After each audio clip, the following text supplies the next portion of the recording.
네, 안녕하세요. 까칠한 조땡입니다. 오늘은 피아노 건반 모양 가지고 파워포인트 표지랑 그리고 배경 페이지를 한번 만들어 보려고 하는데요. 핵심적인 부분은 이 검은색 건반에 있어서 그라데이션 채우기를 통해서 좀 더 입체적인 그런 느낌을 표현한 그런 부분이라고 할 수 있겠고요. 바로 시작해 볼 수 있도록 하겠습니다. 도형에 있어서 제가 오늘 사용한 거는 바로 이 도형이거든요. 양쪽 모서리가 둥근 사각형 이 도형을 삽입을 해주고요. 위쪽은 직각으로 평평하게 해주고 아래쪽을 둥글게 좀 바꿔주세요. 그리고 선은 필요가 없겠고요. 얘 같은 경우에는 그냥 단색 채우기로 검은색으로 그냥 넣고 진행을 하시면 됩니다. 이제부터가 중요한 건데 얘를 하나를 그대로 복사하신 다음에 그라데이션 채우기를 해줄 거예요. 네, 보시면 일단 선형 90도 그라데이션이 지금 적용이 되어 있는데 이대로 그냥 진행을 하셔도 되겠어요. 하나는 중지점 색상, 하나는 앞서 선택했던 블랙 색상으로 하나를 지정을 해주고요. 나머지 하나는 흰색으로 그냥 놔뒀어요. 그리고 이렇게 위치를 끌어주는 거죠. 뭐 한 70% 수준 이 정도로 옮겨주시고요. 두 개의 중지점의 투명도를 이렇게 조금 더 올려주세요. 조금 더 은은하게 보기 좋게끔 일단 이렇게 위치를 한번 잡아줄게요. 그리고 나서 보면서 확인하는 게 좀 더 느낌을 확인하는 데 좋을 것 같아요. 그리고 투명도를 이렇게 한 40%, 50% 수준, 뭐 그 정도 수준에서 옮겨주고요. 흰색 부분 같은 경우에도 투명도를 좀 더 높여서 50% 이상으로, 얘 같은 경우에는 뭐 거의 한 90% 정도 뭐 이렇게 가셔도 상관은 없고요. 보시면서 느낌에 따라서 뭐 어떤 게 이제 여러분들한테 확 올 수도 있으니까 그런 부분들에 맞춰서 그냥 해주시면 좋을 것 같고요.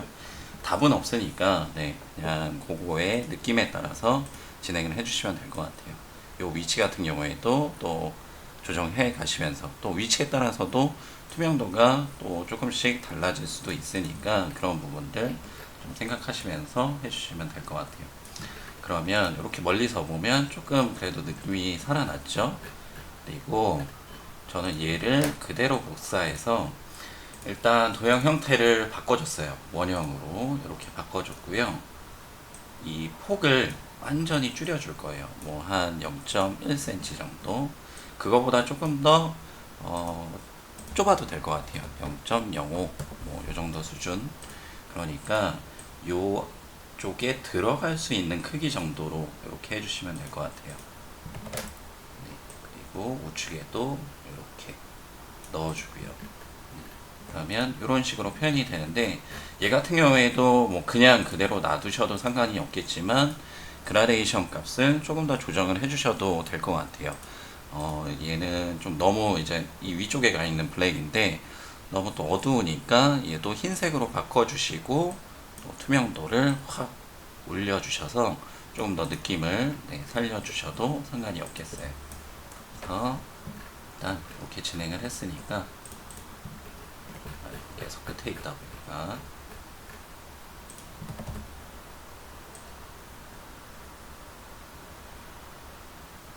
이렇게 넣어줬습니다. 그라데이션의 투명도 값에 따라서 느낌이 달라지는 거니까 그런 부분들은 여러분들께서 마음에 드는 수준이 있을 때 거기에 맞춰서 조정을 해주시면 될 것 같으세요. 이렇게 하면 뭐 다 끝난 거나 마찬가지입니다.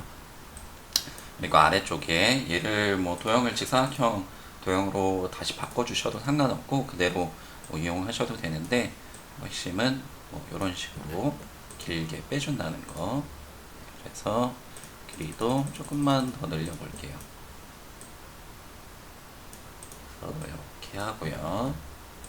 우측에도 좌측에도 이런 식으로 하나를 넣어주고 길이를 쭉 길게 늘려서 배치를 해줄게요. 그리고 얘 같은 경우에는 컨트롤 D 키를 이용해서 복사해 주세요. 복제 키거든요. 그러면 한 번만 자리를 잡아주게 되면 이런 식으로 들어가게 되어 있어요. 그리고 다시 얘를 전체를 복사해서 간격을 동일하게 맞춰준 다음에 이런 식으로 복사에 넣어주시면 되겠습니다. 넘어가는 부분들은 이렇게 제외를 시켜주고요.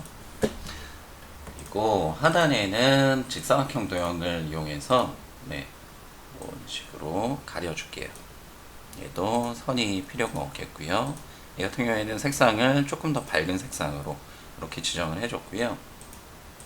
네, 그 다음에 조금 더 요 건반 쪽이랑 아래쪽의 경계를 좀 표현하기 위해서 저는 안쪽 그림자 효과를 이용을 했거든요. 이런 식으로. 그래서 흐리게를 없애고 간격값을 좀 더 조정을 해주셔도 되고, 투명도를 통해서 그 색상을 조금 진하게 또는 흐리게 이렇게 표현해 줄 수 있겠죠.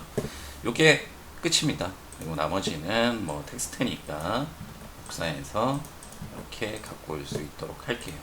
그리고 배경 페이지 같은 경우에는 앞에서 만들었던 이 검은 건반의 모양을 그냥 길게 수정해서 배치했을 뿐입니다. 네. 그리고 또 한 가지 이번 자료 같은 경우에 애니메이션 효과를 하나 적용한 게 있는데요. 미리 완성된 부분을 한번 확인해 보시면 네, 이런 식으로 건반을 누르는 것 같은 그런 표현이 하나가 되어 있는데요. 요거를 만드는 방법은 요 흰색 부분이 사실은 뭐 어떤 도형이 있는 건 아니잖아요. 네, 요 부분에 있어서 그러니까 건반을 눌렀을 때 좀 움푹 들어가 있는 그런 모양을 표현할 수 있는 도형 개체를 하나 더 추가를 해주는 거예요. 그래서 명암을 넣어주는 거죠. 가장 간단한 표현으로는.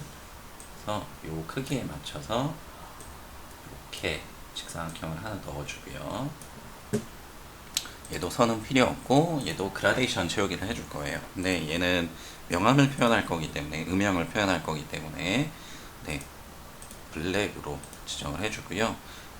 이쪽이 조금 더 뭐 밝은 스타일로 해주고, 얘는 투명도가 조금 네, 낮은 수준으로 이렇게 해주는 식으로 해주시고요. 들어갔을 때 그 원근감의 개념으로 봤을 때는 이쪽 부분이 조금 더 짧아야 될 것 같아요. 그러니까 전체 형태에 있어서는 사다리꼴 도형, 네, 그런 도형의 형태가 되어야 될 것 같거든요. 네, 그래서 이렇게 직각삼각형을 하나 이렇게 넣어주는 거죠. 반대쪽으로. 그리고 색상은 검은색으로 지정을 해주고요. 이렇게 넣어주는 거예요. 그리고 옆쪽으로는 회전을 시켜서 네, 똑같이 이렇게 배치를 해줍니다. 그리고 요 세 개 도형을 다 선택을 해주시고 그룹으로 일단 묶어줄게요. 그러고 나서 얘한테 애니메이션 효과를 적용을 해주는 거예요. 나타나기 또는 밝기 변화 이런 식으로. 네, 그러면 마치 눌러지는 것 같은 그런 표현이 가능하게 되거든요. 그래서 뭐 재생 시간이나 이런 부분들을 좀 조정을 해주시고요. 아이고, 여기에 텍스트에 적용이 되어 있다 보니까 네, 이런 식으로 눌러지는 표현이 되게 되는 거겠죠. 그래서 눌렀다가 떼지는, 그러니까 다시 원상태로 돌아가는 그런 부분들을 표현하기 위해서는 효과 옵션에서 재생이 끝나면 되감기 이 옵션을 선택을 해주시면 이런 식으로 눌렀다 떼지는 효과가 나타나게 되고요. 재생 시간을 조정을 해줘서 이런 식으로 눌러지게끔 표현이 되는 애니메이션 효과를 넣을 수 있겠습니다. 그래서 각각의 흰 건반 쪽에 복사를 해서 다시 덮어주시고요. 하나씩 컨트롤 키를 누른 상태에서 클릭 해주고 밝기 변화, 뭐 나타나기 이런 애니메이션 효과를 동시에 적용해 주게 되면 건반이 하나씩 눌러지는 것 같은 그런 효과를 낼 수 있거든요. 그래서 그런 부분 한번 연습해 보시면 좋을 것 같습니다. 이상입니다. 감사합니다.